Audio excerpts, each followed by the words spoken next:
नमस्कार. मी भाऊ तोरसेकर. तुम्ही बघत आहात प्रतिपक्ष. मित्रांनो, आजच्या विषयाचं शीर्षक बघितल्यानंतर अनेक जण अस्वस्थ होतील, चकित होतील की मुकेश अंबानींचे आभार मानण्याचं कारण काय. कारण एवढंच आहे मित्रांनो, की मुकेश अंबानींनी आपल्या भंपक भारतीय समाजाचा आणि भारतीय समाजातल्या प्रतिष्ठितांचा बोरखा टरटरा फाडून टाकलेला आहे.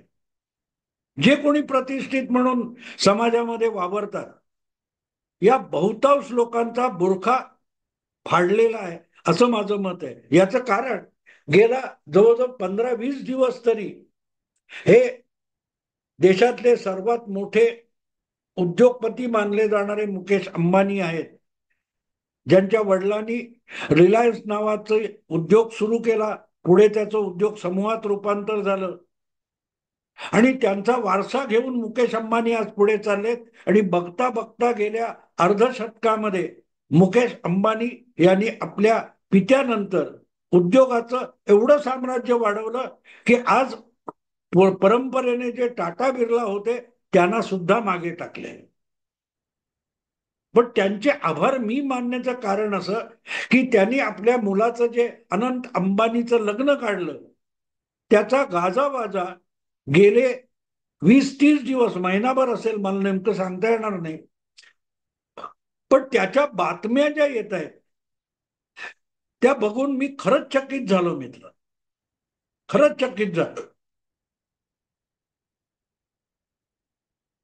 अर्थात हे पहिलं लग्न नाही, याच्या आधी मला वाटतं त्यांच्या मुलीचं किंवा मुलाचं लग्न झालं होतं. तेव्हा सुद्धा अंबानीविषयी मला कौतुक वाटलं होतं, मुकेश अंबानीविषयी, की हा माणूस बोलतो कमी पण जे काही करतो ते खरोखरच चकित करून टाकणार असतो. भारताला फायबर ऑप्टिक्स मध्ये किंवा डिजिटल क्रांतीमध्ये फार मोठी झेप घ्यायला मुकेश अंबानी यांचं धाडस कारणीभूत झालं, यात शंका नाही. आणि मला वाटतं ज्या वेळेला हे 3G 2G वगैरे काय काय चालू होतं आणि बघता बघता त्याची पुढची टप्पा आला 5G. तो 5G मध्ये सुद्धा भारताला इतक्या वेगाने घेऊन जाण्याचं काम मुकेश अंबानी यांनीच केलेलं आहे.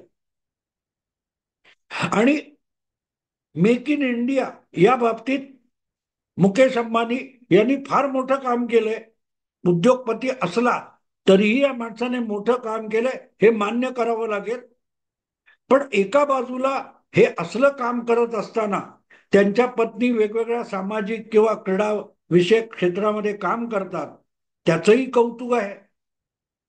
पण या सगळ्या गोष्टीपेक्षा मुकेश अंबानी मला कशासाठी आवडले असतील, तर फार न बोलता, कोणावर टीका टिप्पणी न करता त्यांनी भारतीय समाजामध्ये जे थोतांड पसरलेलं आहे त्याचा बुरखा फाडण्याचं सुद्धा अतिशय सहजगत्या काम केले. जी माणसं वेगवेगळे पदार्थ, कंपन्यांची उत्पादनं ग्राहकांपर्यंत पोहोचवण्यासाठी करोडो रुपयाची फी वसूल करतात, मॉडेल म्हणून करोडो रुपये घेतात, असे जे सेलिब्रिटी आहेत भारतीय समाजातले, अगदी अमिताभ बच्चन पासून, आमिर खान पासून वगैरे वगैरे, या सगळ्यांना आपल्या मुलीच्या का मुलीच्या आधीच्या लग्नामध्ये मुकेश अंबानींनी वाढपी म्हणून बोलवलं होतं. लक्षात घ्या, मला त्याचं कौतुक आहे की या लोकांची लायकी काय आहे. सिनेमातले किंवा जीवनाच्या विविध क्षेत्रातले जे सेलिब्रिटी मानले जातात, नामवंत मानले जातात, त्यांना अंबानींनी आपल्या पैशाच्या तालावर कसं नाचवता येतं हे जगासमोर मांडलं, त्याचं मला कौतुक आहे. ईशा किंवा कुठची मुलगी माहित नाही मला, पण त्या मुलीचं लग्न होतं किंवा मुलाचं दुसरं लग्न असेल, त्या लग्नाच्या वेळेला शाहरुख खान, आमिर खान, सलमान खान, अमिताभ बच्चन हे लोक मान्यवरांना लग्नाच्या पंक्तीमध्ये खाद्यपदार्थ वाढताना आपण चित्र बघितली, फोटो बघितले, चित्रण बघितले. ही माणसं इतकी छोटी आहेत मित्रांनो, ज्यांना वेगवेगळ्या समारंभामध्ये वेगवेगळी उत्पादनं विकण्यासाठी करोडो रुपये देऊन बोलवलं जातं. कदाचित मुकेश अंबानींनी त्यांना आपल्या त्या आधीच्या लग्नामध्ये किंवा आत्ताच्या लग्नामध्ये सुद्धा करोडो रुपयाची फी मोजूनच बोलवलं असेल की या, तुम्हाला मानधन देतो, तुम्हाला जे कोट्यवधी रुपये पाहिजे ते तुमच्या बरोबर वळून टाकतो, पण हजेरी लावा. माझ्या मुलाच्या किंवा मुलीच्या लग्नात वरातीमध्ये नाचे बनून नाचा. ती तुमची लायकी आहे. कुठच्या तरी मेहमूदच्या जुन्या सिनेमातलं एक गाणं मला आठवतं की भैया सबसे बडा रुपया, ना बाप बडा ना भैया, सबसे बडा रुपया. हे मेहमूदच्या चित्रपटातलं 40-50 वर्षापूर्वीचं एक गाणं आहे. ते व्यवहारात मुकेश अंबानींनी आणून दाखवलं, म्हणून मला त्या माणसाचं कौतुक आहे. या सगळ्यांची लायकी काय? जो माणूस करोडो रुपये आपल्या समोर उचलेल, ओतेल आणून, आपली किंमत मोजेल, त्याच्यासाठी हे लोक आपली सगळी प्रतिष्ठा विकायला तयार आहेत. मध्यंतरी तुम्हाला आठवतं, मला वाटते काय ते बच्चू कडूंनी सचिन तेंडुलकरला देण्यासाठी भीक मागण्याची एक मोहीम चालवली होती. कुठल्या तरी ऑनलाईन गेमच्या विरोधात त्यांनी आंदोलन सुरू केलं होतं. त्यासाठी आपण ज्या जाहिराती करतो त्या जाहिरातीतून समाजाचं चरित्र आणि स्वास्थ्य बिघडू शकतं, याचं सुद्धा भान ठेवलं जात नाही. गुटखा असेल किंवा हे काय पान मसाले असतील, हे माणसाला व्यसनाधीन करत असतील, तर त्यापासून मिळणारा पैसा या लोकांना कशाला हवा असतो? त्यांच्या काय तो अभिनय असेल किंवा क्रीडा क्षेत्र असेल, अशा वेगवेगळ्या क्षेत्रातून त्यांच्यावर करोडो रुपयांची बरसात होत असते. तरीही मॉडेल बनवून आक्षेपार्ह वाटणाऱ्या उत्पादनांची जाहिरात करायची, एवढा पैसा घेऊन हे लोक काय करणार आहेत, कशासाठी, आणि यातलं काय घेऊन जाणार आहोत? एकदा नाना पाटेकर माझ्याशी बोलताना म्हणाला होता, मला कळत नाही भाऊ यांचं काय हव्यास आहे इतका, तो यातलं काय घेऊन जाणार आहोत आपण, काय घेऊन जाणार आहोत? एका मुलाखतीत नानाने सांगितलं होतं, आणि मी त्याला भेटायला त्याच्या काय त्या फार्म हाऊसवर गेलो तेव्हा त्याने मलाही दाखवलं होतं. ते बघ म्हणे, मी आत्तापासून माझी लाकडं गोळा करून ठेवलेली आहे, मला लाकडात जाळावा मुलाने म्हणून ते करून ठेवलेली असोय. एवढंच आपलं असतं. हा हव्यास कसला आहे? आणि हव्यास संपत नाही.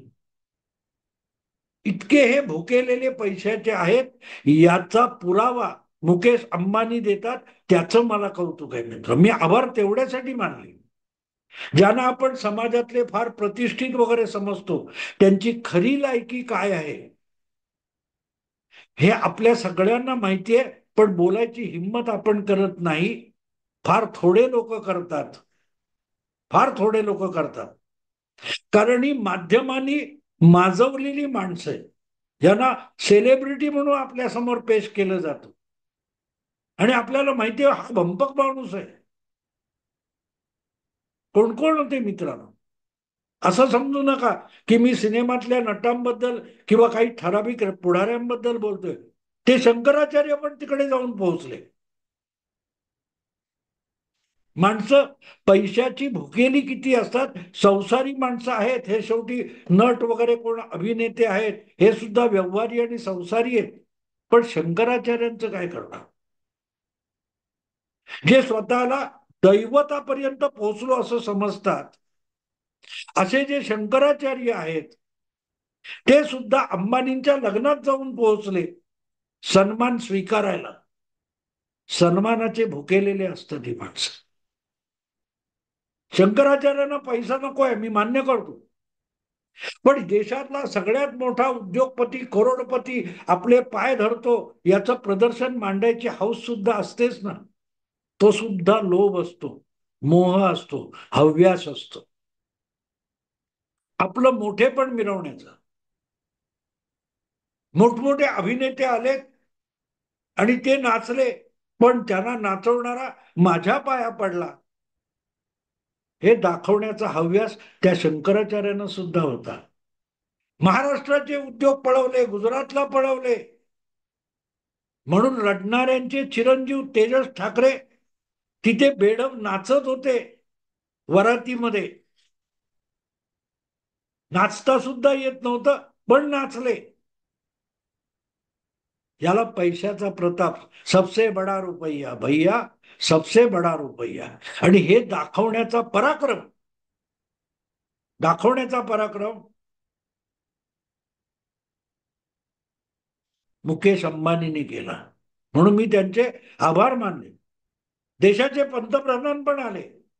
अर्थात अंबानी गुजरातचे आहेत, गुजराती आहेत, आणि पंतप्रधान गुजराती आहे, तो आला आपण समजू शकतो. पण उठसूट गुजरातच्या नावाने बोट मोडणारे उद्धव ठाकरे सहकुटुंब सहपरिवार गेले आणि आपल्या मुलालाही वरातीत नाचायला पाठवलं. अनेकांना बोलवलं होतं. मला कौतुक या बाबतीत राहुल गांधींचं वाटेल, गांधी परिवाराचं वाटेल. गांधी परिवाराने या अंबानींच्या लग्नाकडे पाठ फिरवली होती. मी राहुल गांधींचं कौतुक करीन. बाकी त्यांच्या राजकीय भूमिका काय असतील आणि त्यांनी राजकीय हेतूनच तिकडे पाठ फिरवली, सतत अदानी अंबानींच्या विरोधात आवाज उठवणारे राहुल गांधी राजकीय कारणासाठीच तिथे गेले नाहीत, असाही आरोप होऊ शकतो. तरीही मी त्यांचं कौतुक करीन, कारण अदानी अंबानी यांच्यावर शेकड्यांनी आरोप करणारे अनेक जण तिथे पोहोचले होते. पण तेवढा संयम किंवा तेवढा आपला काय म्हणतात त्या मर्यादा राहुल गांधींनी दाखवल्या असतील, तर ज्या जागी त्या माणसाचं कौतुक करावं तिथे केलं पाहिजे. म्हणून मी राहुल गांधींचं सुद्धा त्यासाठी कौतुकच करीन. नाही गेले, पत्रिका त्यांना सुद्धा होती. आणि गंमत बघा मित्रांनो, जे लोक पत्रिका मिळाली नाही म्हणून राम जन्मभूमीच्या अयोध्येतल्या मंदिराची पत्रिका मिळाली नाही म्हणून रडारड करत होते, त्यांना एक साधी लग्न पत्रिका मिळाल्यावर पळत पळत जाऊन पोहोचले.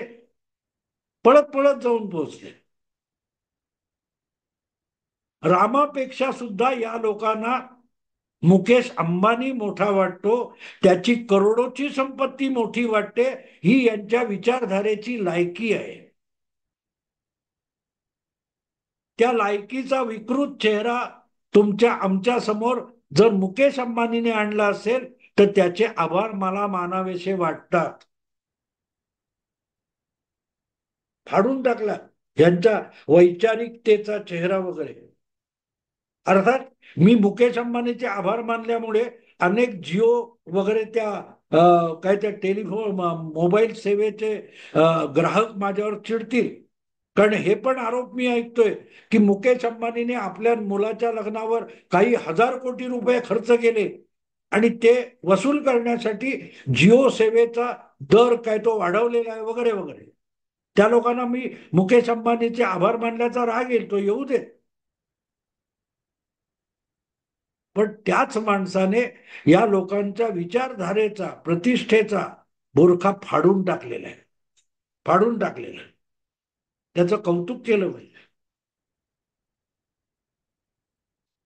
मला त्याविषयी हे नाही. पण मला सांगा की मित्रांनो, ते आधी ह्या सगळ्यांच्या काय तो तिकडे जाऊन लग्नाला पोहोचले, त्याच्या आधी महिनाभर आपण बातम्या ऐकत होतो की सोमनाथ मंदिरात जाऊन तिथे सुद्धा मुकेश अंबानींनी आपल्या मुलाच्या लग्नाची पत्रिका आमंत्रण म्हणून ठेवली. काय त्यांच्या पत्नी अयोध्येच्या मंदिरात गेल्या रामाच्या, तिथे सन्मानपूर्वक ती रामाला आमंत्रण दिल्यासारखी पत्रिका ठेवली होती, बालाजीला ठेवली, आणखीन कुठे कुठे ठेवली. तो राम आला नाही, अयोध्येचा राम अंबानींच्या त्या लग्नाला आला नाही ना, ते सोमनाथ मंदिरातला कोणी आला. देव तिथे असतो, मोठे पण तिथे असतं. त्या निर्जीव मूर्ती आहेत म्हणून आल्या नसतील, मान्य आहे मला. पण तुम्ही मोठे असाल तर तुम्ही त्या पैशासमोर जेव्हा झुकता तेव्हा तुमची प्रतिष्ठा लयाला गेलेली असते. कारण या सगळ्याच मुकेश अंबानीने प्रदर्शन मांडलं होतं. हा समारंभ फारशी प्रसिद्धी न होता पार पडला असता तर गोष्ट वेगळी होती. पंतप्रधान नरेंद्र मोदी असोत, मुख्यमंत्री एकनाथ शिंदे असोत, शिवसेना उभाटाचे पक्षप्रमुख उद्धव ठाकरे असोत, हे अनेक ठिकाणी जातात. त्या प्रत्येक गोष्टीचे फोटो असे प्रसिद्धी माध्यमातून झळकवले जात नाहीत, त्याचं चित्रण दाखवलं जात नाही.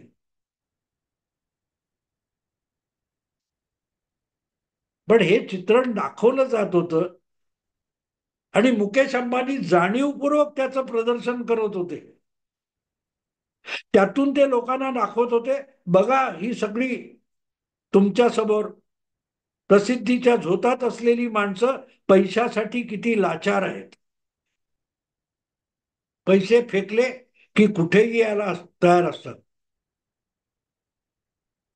मला त्या कपिल शर्माच्या शो मध्ये फराह खान आणि मला वाटते सानिया मिर्झा आलेली होत्या.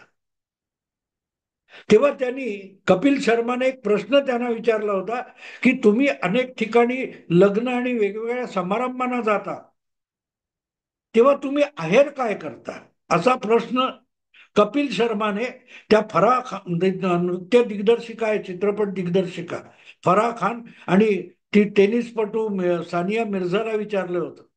तेव्हा फराह खानने प्रामाणिकपणे सांगितलं होतं, हम उधर लिफाफा देने नहीं जाते, हम लिफाफा लेने जाते हैं. किसी शादी में जाने के बाद हमें लिफाफा मिलता है.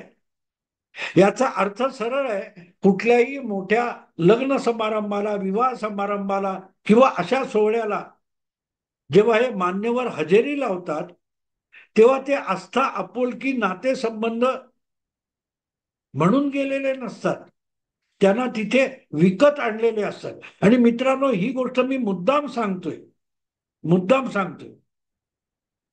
की ज्या वेळेला अमुक तमुक देवस्थानात, अमुक तमुक श्रद्धास्थानात, अमुक तमुक समारंभामध्ये कोणी मान्यवर प्रतिष्ठित जातो, तर तो तिथे गेला म्हणून मी गेलो, अशा भावनेने जाणारा जो भक्त आणि श्रद्धाळू असतो त्याची ती टवाळी असते.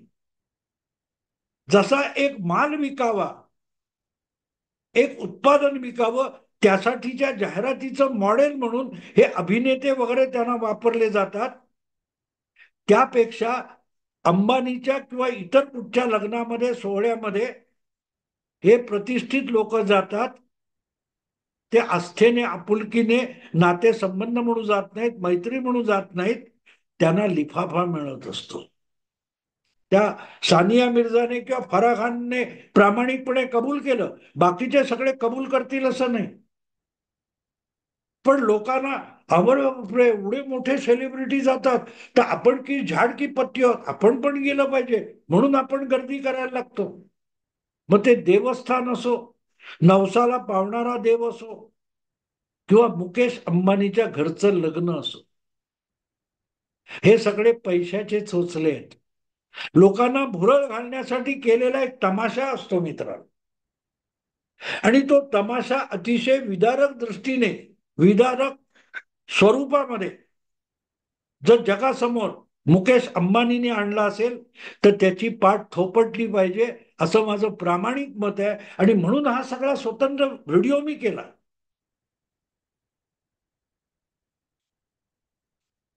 मुकेश अंबानीचे खरोखर आभार मानतोय.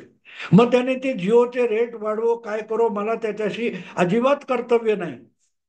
पण लागोपाठ दोनदा आपल्या घरच्या 2 लग्न सोहळ्यामध्ये मुकेश अंबानी यांनी या सगळ्या मान्यवरांचा मुखवटा टरटरा फाडून टाकला. हे किती विकाऊ आहेत आणि जे आपली प्रतिष्ठा विकतात, बाजारात अधिक मोल देईल त्याला विकतात, तेव्हा त्यांचं अनुकरण करताना आपण किती मूर्खपणा करत असतो हे आपल्या लक्षात आलं पाहिजे. त्यासाठी हा व्हिडिओ केला आणि त्यासाठी मला प्रवृत्त केलं असेल तर ते मुकेश अंबानीने केलं, म्हणून मी त्याचे आभार मानतो, प्रामाणिकपणे आभार मानतो. मित्रांनो, आता इथेच थांबतो. आवडलं लाईक करा, शेअर करा, सबस्क्राईब करा. नमस्कार.